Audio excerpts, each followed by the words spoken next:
माँ जी, आप संस्कारों की बात ना ही करे तो अच्छा है। मम्मी जी, आपका खाना लगा दूं? रिया ने पूछा। बड़ी आई खाना लगाने वाली, तू कौन होती है मुझे खाना देने वाली? ये घर मेरा है और हाथ पैर सही सलामत है मेरे, तेरा क्या भरोसा खाने में जहर मिलाकर दे दे। लगता है माँ बेटे का झगड़ा लगवाकर चैन नहीं मिला, उसे बुरा बनाकर खुद मेरे सामने अच्छा बनने का नाटक कर रही है। तू क्या समझती है, मैं कुछ जानती नहीं। ये बाल धूप में सफ़ेद नहीं किए मैंने, अच्छे से समझती हूँ मैं तुम जैसी घर तोड़ने वाली बहुओं को।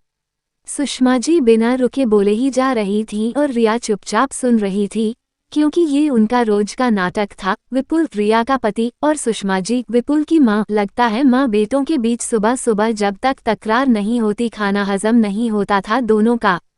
पर सब कुछ होने के बाद सुषमा जी सारा दोष अपनी बहू पर डाल देती। 3 ही महीने हुए थे रिया और विपुल की शादी को। लव अरेंज थी शादी, इसलिए सुषमा जी रिया को कम पसंद करती थीं। विपुल सुषमा जी और महेश जी का इकलौता बेटा था। शादी से पहले ही विपुल ने रिया को समझा दिया था कि उसे सब मंजूर है, लेकिन माता पिता से अलग होना नहीं। और शायद यही एक वजह थी कि रिया सुषमा जी के जहर से भी ज्यादा कड़वे घूंट चुपचाप सह लेती थी।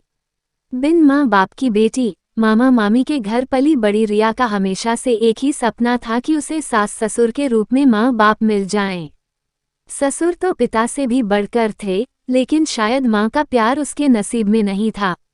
3 महीने हुए थे उसकी शादी को, लेकिन इन 3 महीनों में एक दिन भी ऐसा नहीं बीता होगा जब सुषमा जी ने रिया को खरी खोटी न सुनाई हो। बिन माँ बाप की पली रिया हर परिस्थिति का हंस के सामना कर लेती।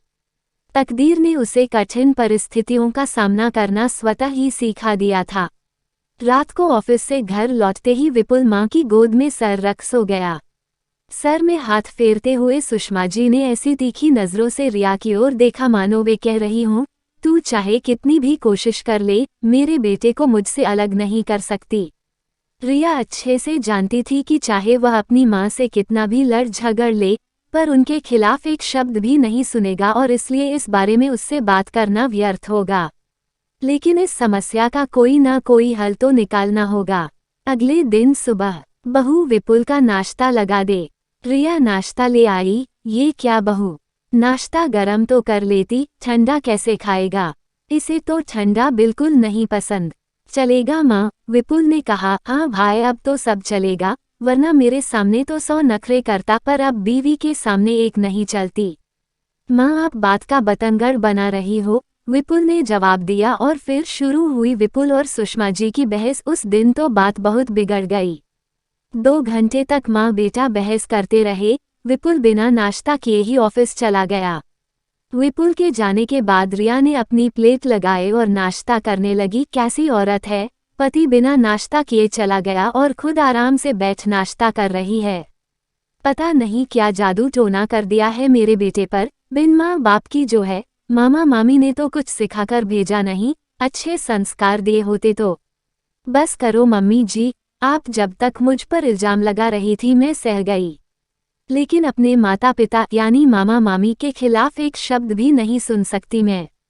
बड़ी मुश्किलों से पाल पोस कर बड़ा किया हुआ है उन्होंने मुझे, वरना बिन माँ बाप की बेटी के लिए कौन करता है इतना कुछ।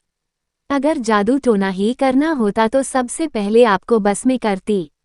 और रही बात संस्कारों की, तो अगर संस्कार नहीं दिए होते तो 3 महीनों से मैं आपके बेवजह के इन इल्जामों को चुपचाप नहीं सहती। संस्कारों में शायद आपके कमी रह गई, इसलिए आप डरती हो कि आपका बेटा आपको छोड़कर ना चला जाए।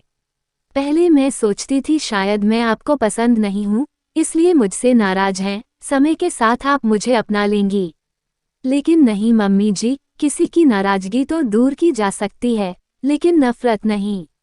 मैं आपको जितनी इज्जत देने की कोशिश कर रही हूँ, आप उतना ही मुझे नीचा दिखाती हैं। विपुल और आपके बीच हमारे शादी से पहले भी नहीं पटती थी, लेकिन आप सब कुछ जानते हुए भी बेवजह मुझ पर इल्जाम लगाए जा रही हैं।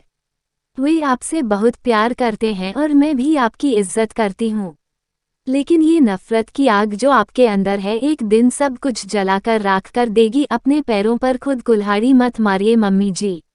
अंत में बस इतना कहना चाहूंगी, मैं आपकी पसंद की बहू तो नहीं, पर अगर आप माँ बनकर सिर पर हाथ रख दोगी तो मैं भी बेटी बनकर सारे फर्ज निभाऊंगी।